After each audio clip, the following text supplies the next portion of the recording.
Bom dia, galera do nono ano, beleza? Vamos que vamos? Vamos lá, gente. A gente vai começar agora a correção das nossas atividades. A primeira pergunta está lá. Explique o coronelismo, voto de cabresto, política de governadores nas eleições da República Velha, né? Aí tá aqui a explicação do processo. Coronelismo, que é onde começou tudo. Processo político em que o apadrinhamento, assistencialismo ou coerção da força estabelecia o poder local, com o voto de cabresto. A política dos governadores, instituída pelo presidente Campos Salles, alinhava o poder federal, estadual e municipal, aonde eram mantidos sempre os mesmos grupos no poder. Bem, basicamente essa é a resposta. A gente entender por exemplo, como que vai estar na questão lá, é que essas estruturas, o coronelismo já existia desde o período imperial, que eram os coronéis locais. O voto de cabeça está ligado à questão dessa parte da coação da força, né, o uso da força, o medo de morrer, pessoas acabavam votando nos candidatos desse grupo. E a política dos governadores, quando o presidente Campos Salles assume o poder, ele cria essa estrutura, e é por isso que a gente vai ter o período da República Velha toda dominada pelo grupo da República Café com Leite, né, São Paulo e Minas, porque tinha esse alinhamento. Fora as eleições fraudulentas, fora toda a estrutura do coronelismo e o voto de cabresto, você ainda tinha, quando o cara conseguia vencer isso tudo na oposição e ganhava, ainda tinha a comissão de verificação que acabava eliminando esse candidato por alguma coisa criada por essa comissão, porque era o papel nessa grande aliança federal, estadual e municipal. Tá? Na verdade não mudou muita coisa o país, não, mas funcionava assim a estrutura da República Velha. Vamos para a segunda pergunta. Bem, a segunda pergunta está fazendo relação a fatores que fizeram com a queda do Império Brasileiro, o Império de Dom Pedro II. Eu coloquei aqui as mais importantes, tá?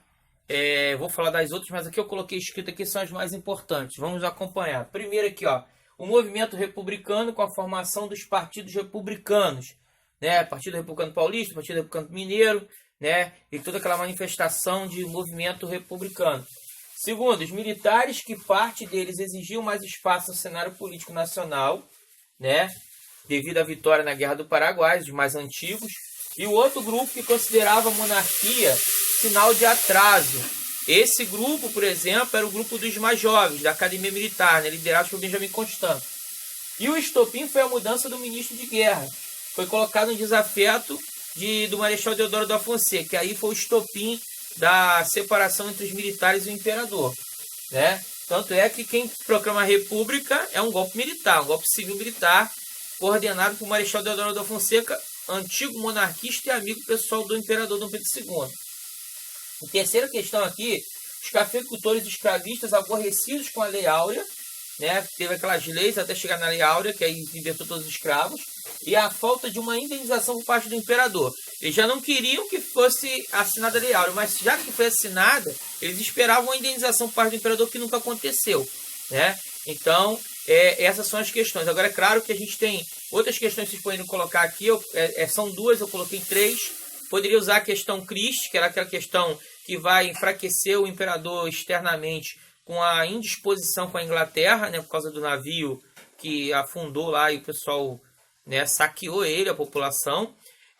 Tem a questão, por exemplo, também, a questão da maçonaria na Igreja Católica, né, a questão religiosa, né, daquele enfrentamento com o Papa, né, apesar do imperador ser católico, o país se considerar católico, né, o Brasil ainda era uma república católica, vai ter um enfrentamento porque Dom Pedro II é maçom, né, e também tem a questão que a gente falou também, a questão étnica, né, desses grupos republicanos também, que é aquela questão do branqueamento da população brasileira, do darwinismo social, né? E temos também a outra questão, que é a questão do... Tá me falando a memória aqui. Mas basicamente essas questões aí, a questão Christ, a questão militar, a questão religiosa, né? A questão política. Bem, basicamente isso. Essas questões é que vão influenciar a queda do Império. Então está aqui basicamente as mais importantes. Bem, a terceira pergunta está falando sobre a gente descrever a crise do encilhamento ocorrida no primeiro governo republicano brasileiro, né? Governo Deodoro da Fonseca. Está aqui, ó. No governo de Deodoro, o ministro Rui Barbosa, ministro da Fazenda, né, liberou a emissão de dinheiro e de crédito por parte de bancos privados sem lastro financeiro. O apelido veio das corridas de cavalo no jockey, como se investir no mercado brasileiro fosse como uma aposta sem certezas. O que quer dizer tudo isso, né? Na verdade, está dizendo que o Rui Barbosa, ele quando vê que tem pouco dinheiro circulando no Brasil, ele acha que o Brasil iria crescer, né, com essa maior quantidade de dinheiro. Então, ele vai liberar. O lastro financeiro quer dizer o quê? Cada banco, cada instituição, né, na verdade, bancos privados nem podem fazer dinheiro, só a Casa da Moeda, né? Só os bancos brasileiros federais que têm condições, assim mesmo, até os bancos federais, eles têm que responder pelo lastro financeiro. O que é? Tem que mostrar as reservas que eles têm, né? Umas em ouro e outras em dinheiro mesmo. Isso aí funciona assim o mercado financeiro. E não havia essa preocupação nesse governo, né? Então começou a se emitir demais, e aí dinheiro falso também, e dinheiro sem comprovação, né? E ações, então tipo assim, crédito que você não tinha como comprovar.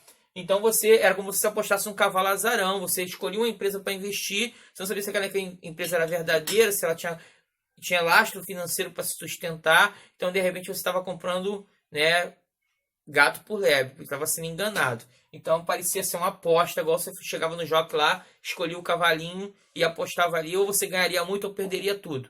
Assim que funcionava, por isso esse termo encilhamento, que vem do termo encilhar, que é quando o jockey coloca, né, sobre o cavalo. Tá? Vamos para outra pergunta. Vamos lá, galera. Agora a gente vai, né? Tá 8 aí no PDF, mas tá errado. Na verdade é 4A, né? A gente vai falar das revoltas, primeiras revoltas militares. Eu coloquei todas elas aqui, mas a gente vai basicamente falar de duas aqui, tá? Precisa falar de todas. Já falar basicamente das duas mais importantes. Primeiro a gente tem aqui 18 do Forte, né? 18 do Forte de Copacabana, que só sobrevive 2 pessoas, né? Depois a revolta da Armada, que na revolta da Armada, na verdade, até antes dos 18 do Forte. O acontecimento acontece no primeiro governo militar na República da Espada, né? Floriano Peixoto que consegue vencer esse conflito. E aí tem os dois que eu considero mais importantes. Primeiro, o tenentismo, porque esse movimento ele se origina, tá aqui, ó, o tenentismo que se originou no 18 do Forte, onde militares contestavam a manutenção do grupo político da República Velha. Contestava a miséria que vivia o país, a crise contínua, né? E que não havia mudança, porque mantinha sempre o mesmo grupo no poder.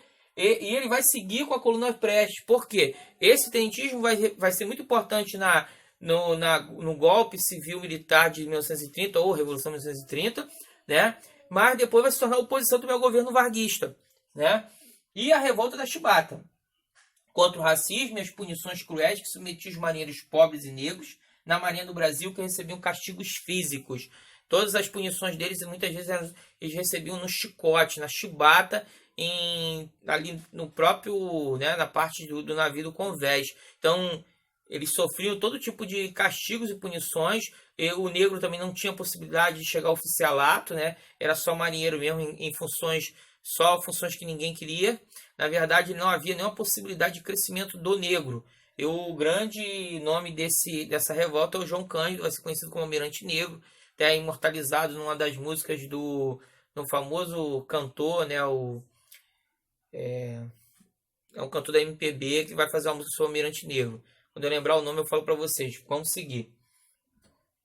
Bem, gente, quase acabando, né? Na verdade, o cantor que eu ia falar para vocês é o João Bosco, que foi casado com a Elis Regina, né? E que foi na verdade, foi o cara que fez a música em homenagem a João Cândido. Bem, vamos lá. Para as segundas revoltas são as revoltas urbanas. Bota Baixa, revolta da vacina, todas duas na capital, Rio de Janeiro. Tá aqui, ó, Bota Baixa, revolta da vacina de Janeiro, capital republicana, onde na primeira a população mais pobre é expulsa do centro do Rio para dar lugar a obras de modernização urbana. E a segunda, o medo e o preconceito contra a campanha de vacina impetrada pelo sanitarista Oswaldo Cruz contra as epidemias da época. Né? Ainda coloquei aqui a terceira, que é as greves de São Paulo, a greve geral de São Paulo em 1917. Gente, se você falar da greve geral de São Paulo, você pode falar que foram greves gerais, porque já começa um pequeno, né, local de industrialização, e que você vai ter as principais reivindicações desses trabalhadores por direitos trabalhistas que não existiam ainda. E por quê? Porque ali você começava a ter um contingente de grupos europeus anarquistas, né, italianos, grupos de imigrantes que já estavam dentro da capital de São Paulo. Bem, sobre essas questões aqui de cima, né, a expulsão dos... Por que expulsão, termo expulsão e não remoção, né, ou transferência? Porque não havia local para eles irem. Tanto que eles vão entrar para a favelização. Por quê? Porque não havia local, de fato, para esses grupos urbanos irem. Então começa-se a favelização do Rio de Janeiro, né? E tudo porque a ideia de modernizar não é só essa questão. Seria até boa, hoje o Rio de Janeiro está lá vivendo dessa modernização, né, das grandes vias abertas, mas é como foi tratada a população disso tudo. A revolta da vacina é porque tudo que vinha do governo, a população mais pobre sabia que não era bom. No entendimento deles não era bom. Então havia uma preocupação se isso era para matar as pessoas. Havia a questão também da moral, né, de onde aplicava essa vacina. Então o sanitarista Oswaldo Cruz vai ter que exigir, pedir ao governo que dê, né, força de poder, de coação para fazer a vacinação do povo em massa. Havia algumas epidemias que estavam massacrando a população. Bem, isso até você ver, né? Hoje a gente está orando pela vacina, rezando pela vacina, né? Naquela época, pela questão do preconceito e a falta de informação, isso vai assustar eles. Vamos para a última parte, né? Agora que é as revoltas rurais. Bem, gente, para fechar as messiânicas, né? Aí tem aqui rapidamente messiânicas de Canudos com Antônio Conselheiro, na comunidade de Belo Monte, na Bahia. Uma comunidade autossuficiente de caráter igualitário. Isso é para o governo um novo bloco de comunistas, né? Lugar que se divide, se planta para todo mundo comer, se divide todo mundo as coisas, né? Isso vai levar muito ex-escravos para essa região.